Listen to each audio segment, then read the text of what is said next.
બાળકોના જીવ સાથે રમત રમતા શાળા સંચાલકો, એમના ભાગીદારો તેમજ જે રીતના સ્ટ્રક્ચર સ્ટેબિલિટી રિપોર્ટ આપ્યો છે એ તમામ સામે કાયદેસરની કાર્યવાહી થાય તેના માટે જે વડોદરા શહેરના કલેક્ટર સાહેબને આવેદનપત્ર પાઠવ્યું છે, સાથે મુખ્યમંત્રીને પણ અમે મોકલાવ્યું છે. જે રીતે શાળા સંચાલકો અને ભાગીદારોને ખબર હતી કે આ દિવાલ તૂટી પડવાની છે, તેમ છતાં શાળા ચાલુ રાખી, દિવાલ પડી ગઈ. નસીબ હતું કે બાળકોને નુકસાન થયું નહીં, કોઈનો જીવ ગયો નહીં. પરંતુ જો તમને ખબર હતી તેમ છતાં શાળા કેમ ચલાવવામાં આવી? બીજી બાજુ જોવા જઈએ તો આ શાળા સંચાલકો દ્વારા સ્ટ્રક્ચર સ્ટેબિલિટી રિપોર્ટ પણ લેવામાં આવ્યો હતો. તો જો દિવાલ પડવાની હતી તો સ્ટ્રક્ચર સ્ટેબિલિટી રિપોર્ટ કોણે અને કેવી રીતે આપ્યો?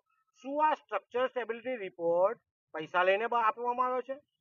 ઓફિસમાં બેસીને બનાવવામાં આવ્યો છે? શું ત્યાં આ જોવામાં નથી આવી દિવાલ? એટલે ક્યાંક ને ક્યાંક શંકા કુસંકા